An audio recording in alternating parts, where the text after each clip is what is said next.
कि व्यक्ति की पूजा करना श्रेष्ठ है, लेकिन व्यक्ति अपनी पूजा कराने का प्रयत्न करे यह उचित नहीं।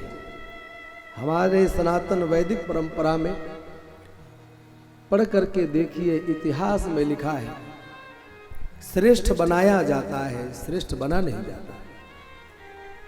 जो श्रेष्ठ बनने का प्रयास करता है, जो भगवान बनने का प्रयास करता है, वह एक दिन मिट जाता है। भगवान तो भगवान ही होते हैं। भगवान अपने आप में बनते नहीं हैं, भगवान को हम भगवान मानते हैं। भगवान षडैश्वर्य संपन्न है, भगवान को हम ईश्वर मानकर के उनका पूजन करते हैं।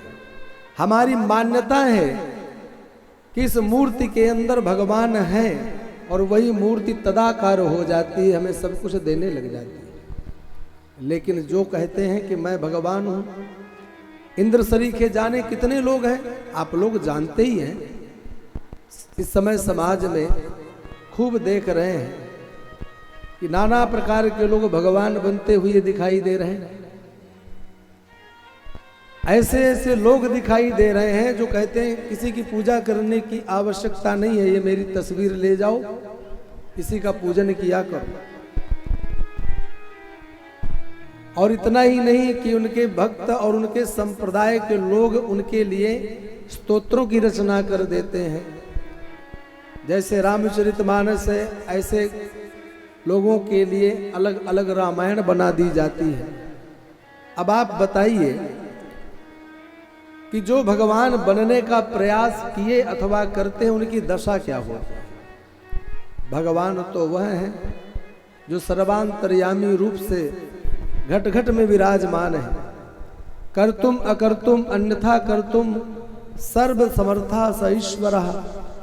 भगवान सब कुछ करने में समर्थ है। ईश्वर सब कुछ करने में समर्थ होते हुए भी कुछ करते हुए नहीं दिखाई देते।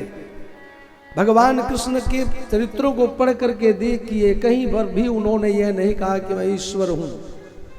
साधारण से गोप ग्वाल बालों के पास में रहते हैं, उनके पास नाचने लग जाते हैं, खेलने लग जाते हैं, हंसने लग जाते हैं, गाने लग जाते हैं, रोने लग जाते हैं। कभी कभी तो घोड़ा बन जाते हैं, अपने पीठ पे ब्रजवासियों को बैठा करके घुमाने लग जाता है। उन्होंने कहीं यह नहीं कहा कि मैं ईश्वर हूं।